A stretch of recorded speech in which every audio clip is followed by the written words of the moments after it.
Game. So, kamusta po mga ka-Streetwise? Ako po si Takero Miyamoto at welcome po sa aking munting channel. So, mga kababayan, kanina po, nagkaroon po ng anniversary, no? Actually, dapat celebration po ito, no? Sa 47th anniversary celebration ng GIL. At isa po sa mga pangunahing nangyari po doon, yung speech nga po ni Joel Villanueva. So, ito yun, no? Tingnan nyo to. So yan, si Alive. Oo. So sabi dito, basahin natin to, sabi dito, guided by the Holy Spirit, GIL marks breakthrough 47th year. Tagal na pala nito, no? So ibig sabihin nito, 1978. Tama, no? So 1978 pa pala nagsimula yung GIL. At napalaki niya ng ganyang kalaking kongregasyon. Laki, ang daming tao nito, oh. According to organizers, more than 1 million members of Jesus is Lord worldwide joined the celebration of the church 47th anniversary at the Quirino Grandstand yesterday. So, insert show GIL, President and Spiritual Director Brother Eddie Villanueva and his son Joel Villanueva delivering their message to the flock. So, ayan ang problema kasi dito, no? Actually, religion naman po talaga nila yan, so pwede nilang gawin kung anong gusto nilang gawin.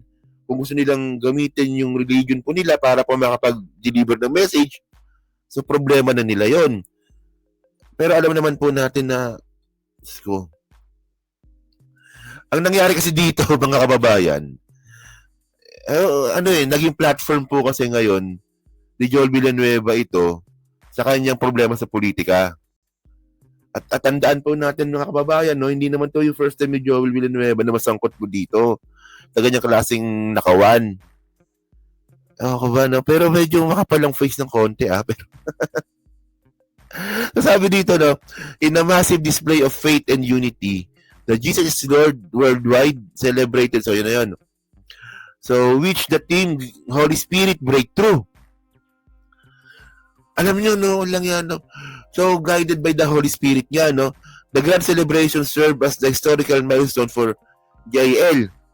Okay? Highlighting nearly 5 decades of divine encounters with the Holy Spirit, miraculous manifestation of God power seen in healing, transformation, and answered prayers, no?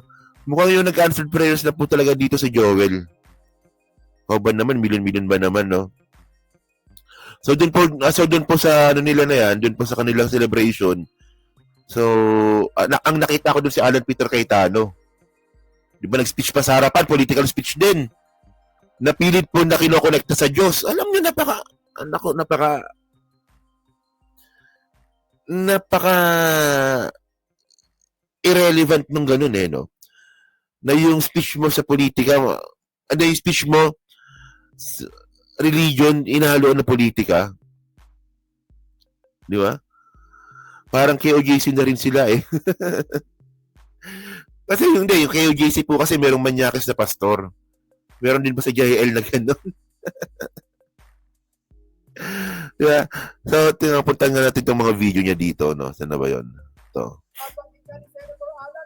Yan na. Ito na. Yung bunga ni Joel. Alam niya, ang hirap lang ganyan, no? Kasi sinungaling ka sa harapan ng tao. Tignan natin na, syempre may tayo, may ebidensya tayo dito. Tignan nyo to. Alan, bago pa siya umalis sa Senado, bago maging... Yan. Ito. Nabanggit nga ni Senator Alan, bago pa siya umalis sa Senado, bago maging DFA Secretary, puro speech na si Joel Villanueva. 2023, panay speech na ni Joel Villanueva sa flood control. Sino ba ang unang nag-expose ng flood control? Sino ba ang unang nagsabi that there is 1.44 billion pesos a day budget of the government sa flood control? Tapos ngayon, kasali ka daw? Alam niyo mga kababayan, no, it doesn't matter no? Na porket siya yung nauna nag-expose niyan, na ibig sabihin ba nun, hindi na siya kasabwat? Parang it doesn't matter Kasi ang importante dito mga kababayan, yung ebidensya po, siya po kasi tinuturo ng ebidensya. Alam mo, hindi ganyan dapat yung speech, actually, in the first place. Dapat kasi, dapat ang una mo sinasagot dito, ito. Ano ba yan? Wait lang. Ang una mo dapat na sinasagot, yung mismong ebidensya laban sa kanya, dapat, di ba? Okay, saan na ba yun? Bunga ni Joel, yung daldal eh. Ito. Unang-una, Villanueva denies link to 600 million budget insertion to sue accusers. Ito ito ba nasagot niya na ba to dito? Yung 600 million na insertion. Actually, nililito niya nga yung tao eh. Sabi niya, nasagaa daw. Tapos unprogram funds. Pero by the way, sa unprogram funds talaga yan. Pero, ang point dito, nakita po talaga na meron ka insertion. Ayun ang point dito. Yung sinasabi po ni Bryce Hernandez na 600 million na galing sa'yo, meron ka talaga insertion. Ayun ba nasagot mo yun doon? Hindi mo naman nasagot na. Ang ginawa mo, dinimanda mo si Bryce. Di ba? Parang, it doesn't matter eh. Na, hindi ako unang nag-expose ng flood control project. Oh, baka nga ikaw nga yung nakakaalam. Kasi ginawa mo. O, booking sa budget, Ping Lacson fines Joel Villanueva, 600 million insertion. So, meron talaga. Kaya nga gusto niyong tanggalin si Ping Lacson bilang chairman ng Blue Ribbon Committee eh. O, sabi niya dito. At nakalagay po yan sa unprogram funds, di ba? The Senate Blue Ribbon Committee has uncovered 600 million worth of alleged flood control projects in Bulacan under the 2023 unprogram budget. So nakalagay po sa program funds. So ibig sabihin nun, hindi dumaan ng first reading, hindi dumaan ng second reading, hindi dumaan ng third reading. Siningit lang po talaga. Ganyan kakalakas. Kasi alam nyo, yung point ko dito, no? Ikaw yung nag-insert, tapos hindi mo alam na nag-insert ka nung tinatanong ka? Oh. May lumabas na salin, no? May lumabas na salin nga pala. Pero 2017 pa yung uli. At mababa yung salin ni Joel Villanueva no, na 2017 na, mababa. Oh, continue natin, sige. Ano ba yun? Tatawanan pa sila, no? Ano ba nakakatawa dyan? Kaya ko pong tignan ng bawat isa sa inyo dito, mga kapwa ko JIL. Mata sa mata. Wala tayong flood control. Hindi tayo sangkot sa katiwalian. Hindi kayang bili ng salapi ang ating prinsipyo na paglingkuran ng Diyos at ang ating bayan. Buti hindi tinamaan ng kidlat to, no? Wala daw po siyang anomalya. May resibo po tayo dyan. May resibo po tayo. Ngunit gusto kong sabihin dito sa kalagitnaan ng Luneta Grandstand, kaming mga JIL people, we sincerely believe that if God is with us, no one, nothing, and no circumstances here on earth can be against us. Amen! Come on! Amen! Oh, may resibo daw siya. Okay. So kayo, alam nyo, no, in the first place, mga babayan, kasi ako content ko na rin to eh. In the first place, mga streetwise, no, ito yung gusto kong ito eh. Yan. Yung sinasabi niya po na siya po ay wala pong bahid ng anomalya, sinungaling po siya doon. Kasi po noong 2016, guilty po siya sa ombudsman. Yan na Pilipinas naging joke dahil kay Joel. Ex-ombudsman Conchita Carpio Morales hits shielding Villanueva. No, ito sinabi po to ni ito dating ombudsman to si Conchita Carpio, no. So sabi niya dito, in November 2016, Morales ordered Villanueva removal from public service for grave misconduct, serious dishonesty, and conduct of prejudicial to the service over the alleged 10 million pesos PDAF allocation in 2008 when he was still SIBAC party list representative. Oh, Yung sinasabi po ni Joel Villanueva, na wala daw po siyang bahid ng korupsyon, yan ang tawag mo dito. And by the way, guilty ka dito. No, alam niyong ginawa ng mga senador dito? Pinoprotektahan po si Joel. No, ang sabi po ni Conchita Morales noon, dapat si Joel tatanggalin na po bilang senador. Ngayon, napalusot ng mga senador ngayon, wala daw jurisdiction daw po si Joel, ay wala daw pong jurisdiction yung ombudsman para tanggalin daw po si Joel. Kasi nga daw elected officials daw whatsoever. So yun naman pala, sige, sakyan natin. Pero anong ginawa ng senador? Pinabayaan lang po nila. Dapat ang ginawa nila, sige, merong desisyon yung ombudsman na tanggalin si Joel. Bakit hindi ninyo finailan ng ethics committee complaint? Kayong mga senador. Kung makapagsalita nga, kala mo inosente, pero by the way, ito, isipin mo, di ba? Sasabihin mo na wala kang bayad ng korupsyon sa harap ng bilyong tao. Eh, yung sinasabi mong resibo, yung resibo laban sa'yo, meron, at parte na po ito ng history ng Pilipinas. Oh. Villanueva denied the charges claiming the signatures of documents used against him were forged.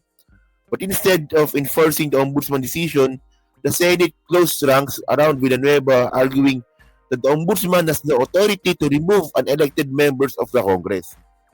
Oh, diba? So, sinild nga po talaga nila.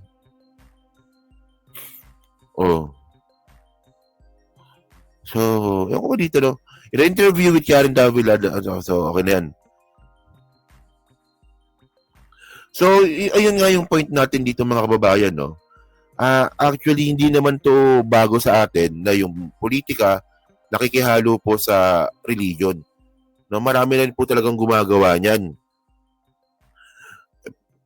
Pero imbis nga po kasi na nakatulong to sa Pilipinas, parang hindi na po ganoon eh. Kasi in the first place, kung meron kang religion na meron kang milyon na miyembro, pasok ka na po kagad nito sa party list. Tulad nga po na nangyari po sa Sibak party list, no? Na actually kahit hindi na po kailangan mangampanya ng Sibak party list, meron na silang ilang milyon na miyembro eh, yung GIL eh. So panalo na kaagad yun. Sure win na kaagad yun. Oh. So ewan ko, no? Pero dapat binabago na rin po yung sistema ng party list. Dapat po talaga sectoral po talaga yan eh. So, impeachable po ba yung senador? Hindi nga po siya impeachable eh. Hindi siya impeachable. So, ang nakalagay po kasi para po mapa-impeach ang isang senador, dapat magpa-file po ng kaso sa ethics. Pero by the way, ombudsman na yan eh. No? Ombudsman na yan eh. So, ayun lang. Pero sana mga kababayan, tulad na sinabi ko, no? Maybe this, maybe this week siguro, and maybe mga 2 linggo pa siguro, yung 2 linggo o 1 linggo pa siguro, lalabas na po yung yung recommendation ng ICI na makapag-file nga po ng case. So yun po yung abangan natin. At sana nga po, tulad nga na sinabi ko nga kanina, sana nga po magkaroon po ng ng senador po na nakalista po doon. At sana number 1 po doon si Joel.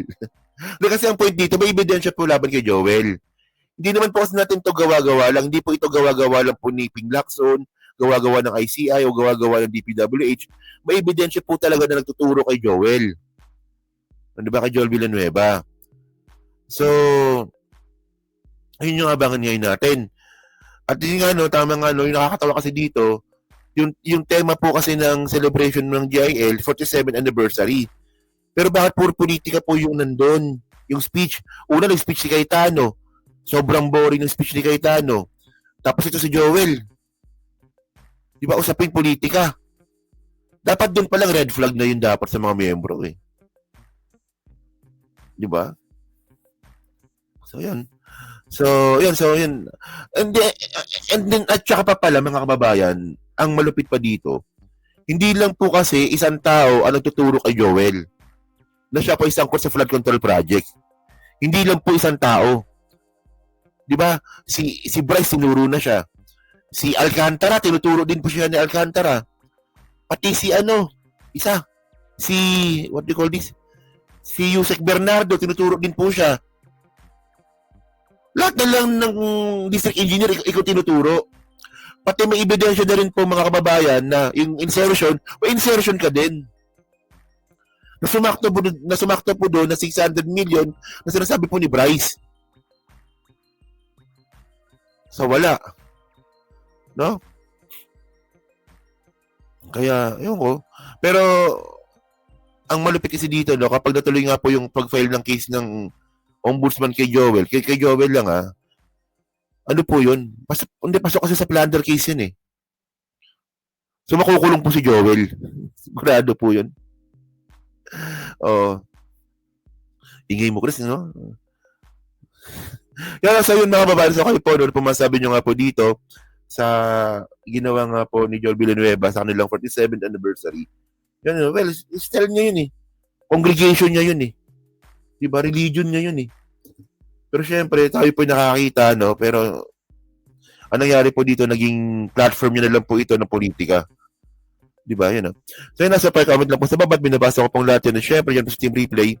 So, palike, pa-subscribe. Di man kalabisan, pa-share na po ng video po na to. Okay? So, next topic tayo, no?